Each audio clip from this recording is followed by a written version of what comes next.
Chapter 4. The Blueprint of Us.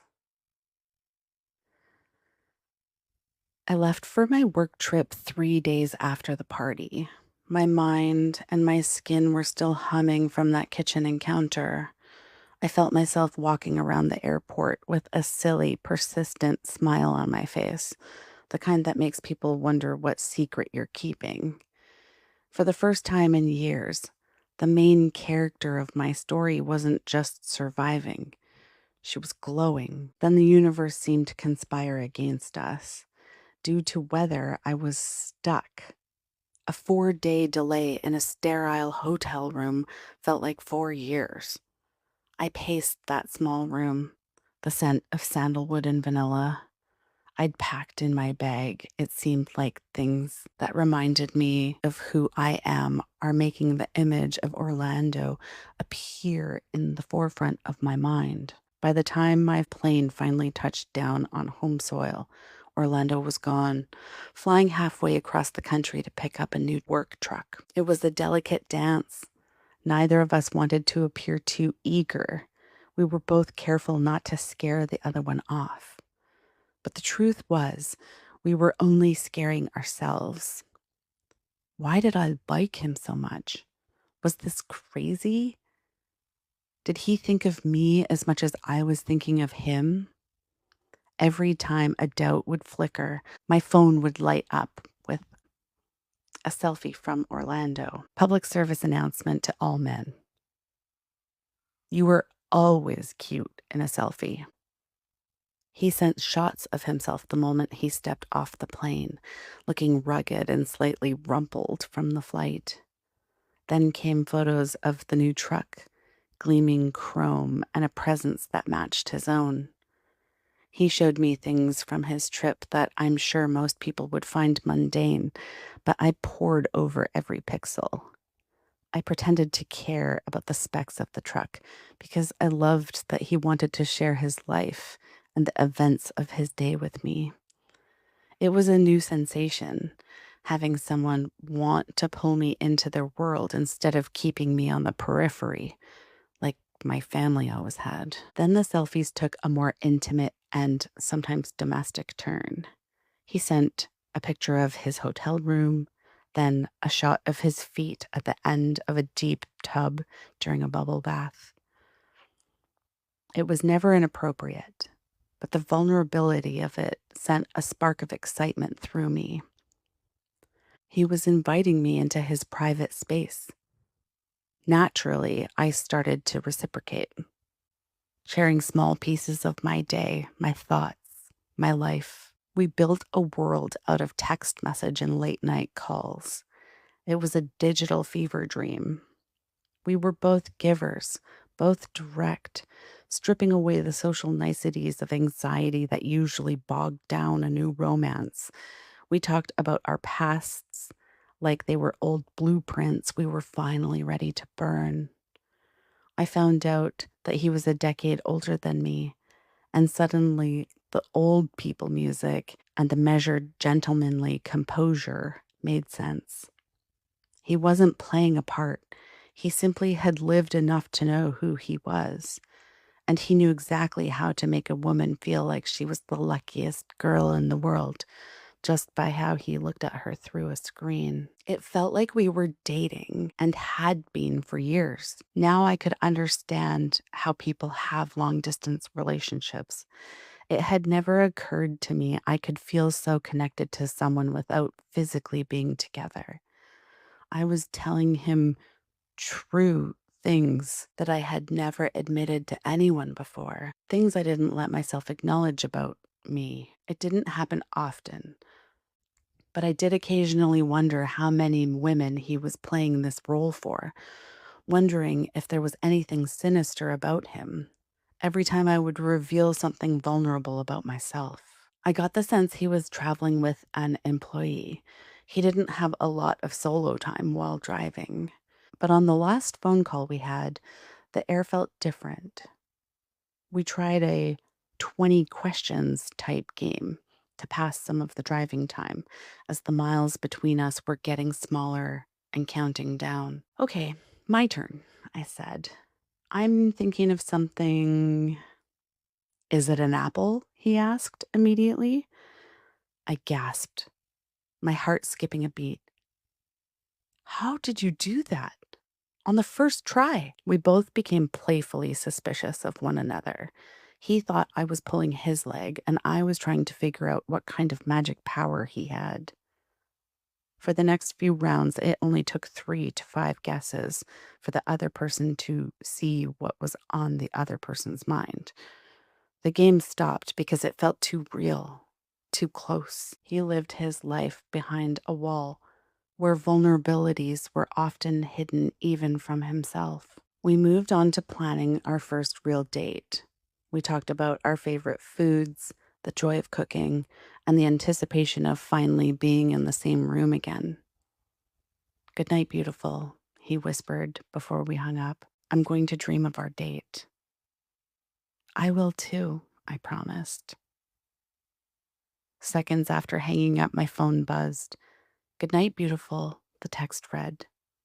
It wouldn't feel right not sending you a text, even though we just spoke. Then a heartbeat later.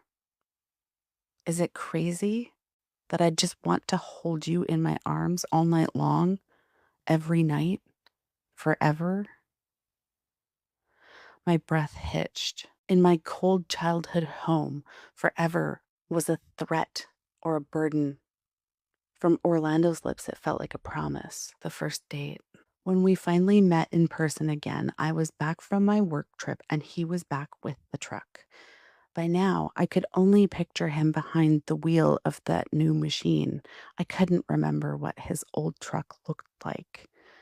For our first official dinner, he didn't pick a 5-star restaurant. He sent me to a pin, to a residential-looking address. When I pulled up, it was a house under construction. The smell hit me the moment I stepped through the threshold. Raw pine, drywall dust, and the sharp, clean scent of cedar. There was no roof yet, just the wooden ribs of a home and the sprawling view of the Pacific Northwest forest through the empty window frames. The moonlight spilled through the rafters, painting the floor in a silver. "You're late," he said, emerging from what would one day be the kitchen.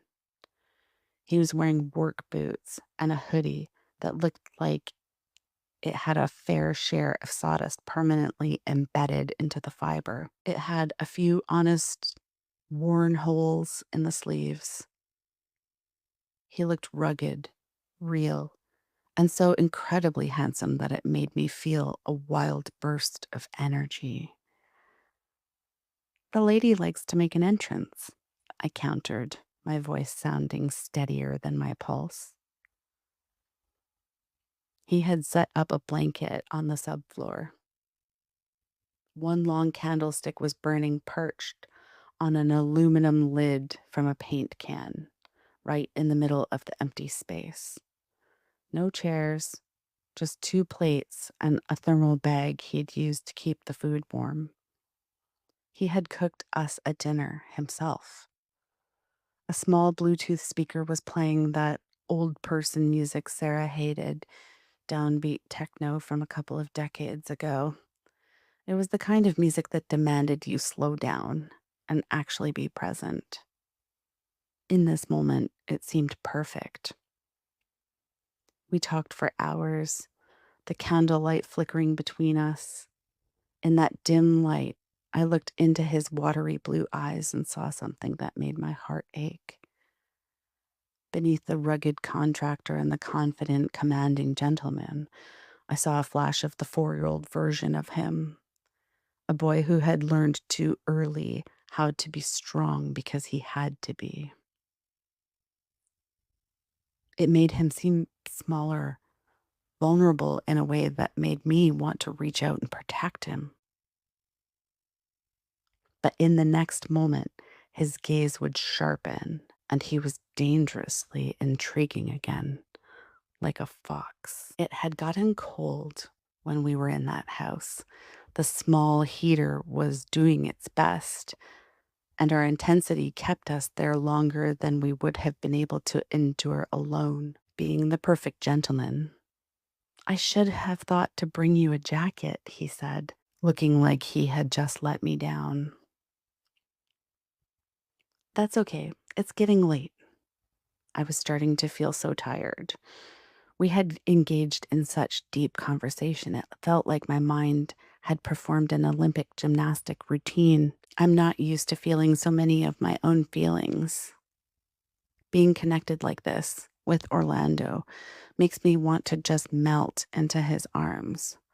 I can tell he feels the same way as well, but we are both cautious. Orlando takes his sawdust filled work sweater off, the one with all the holes in it, and holds it up like a question, asking if I want it.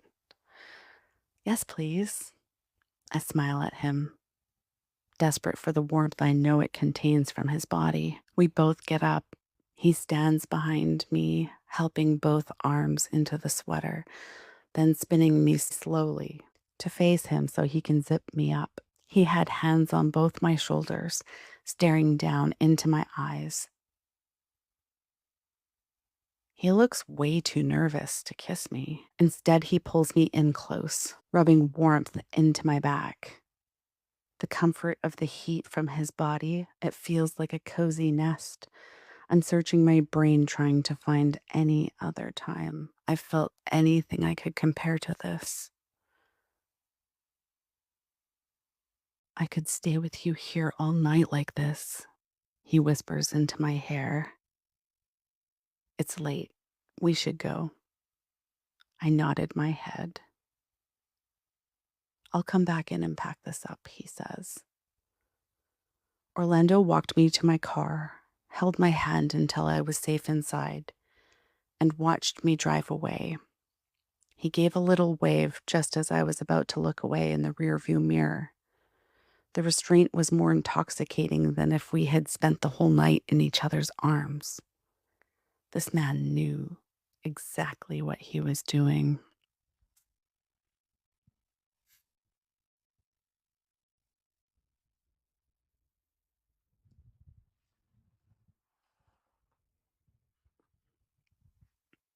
The series of months that followed were a blur of romance and excitement. The next date we went on was out to a restaurant where he was affectionate and adoring. This made all of Sarah's warnings and concerns feel like they were either stories that were exaggerated or a series of stories she had learned from broken hearts, or that our situation was different. Magic. Orlando kept telling me how lucky we are to have found one another and that he has never felt this way before. I like how much you like me, I had said to him on one of our dates. We were in an impromptu burst of affection for one another, going through the practice of saying things that we adored about one another, even though we had an unspoken understanding about almost everything we verbalized during this adorable interaction. You like that I'm into you? He reframed my words with a sweet twinkle in his eye. Yes, I answered, feeling kind of sheepish now for saying it out loud. How could I not, Delilah? You are the best. I wish we could go back in time so I could come to the dinner table with you and your family and let them know what they are missing out on. He had a protective tone in his voice now. I would have had a crush on you when we were young.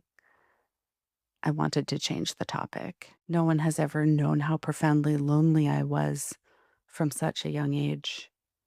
I wasn't expecting Orlando to be so in tune with me like this.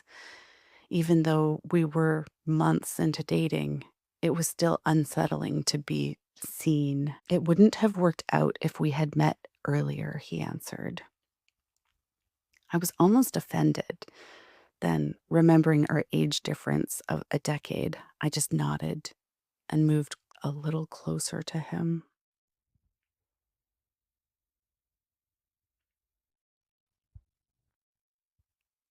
Being catcalled in the street or whistled at is not something I had ever desired. I would never turn my head at a whistle, mostly because I didn't think it was for me. But also, I had never wanted to respond to a request for my attention like that until Orlando. The first time he did it, I didn't even know he would be around town that day. I wasn't expecting to see him until later that night. So he had to yell after trying a second time, "Hey, Delilah, what does a guy have to do to get your attention?" He had stopped his truck in the middle of the street, hazard lights on, was about to hold up an oncoming car. He was smiling so broadly. He looked so handsome. "You can have as much of my attention as you would like, Mr. Smart," I called back to him. I was just about to run over to his truck, but he hopped back in, shifting into gear in a hurry, trying not to bother traffic. "See you tonight, babe," he said, grinning as he drove away. That night, I had another one of his work sweaters washed and repaired for him. All of the holes in his work sweaters I had turned into my new hobby. I would darn them with the odds and ends of thread you get when you buy a new sweater that I had lingering in a drawer at my house. His sweaters became a patchwork of cashmere, thread, and sentiment. I had also started to iron on little hearts. I would put them inside the cuff of the sleeve. I wasn't trying to embarrass him. I wanted him to have regular reminders that he's thought about, cared for. He loved it. It took him a number of weeks to notice that the patched together sweaters had hidden hearts. For the past few weeks, he had been taking pictures of every heart he saw and sending them to me throughout the day with a "thinking of you" text. Both him and me were getting comments from folks around town about how our love made us look like teenagers. Some of the comments almost seemed like they were meant in a negative way, but honestly, I think they were just jealous.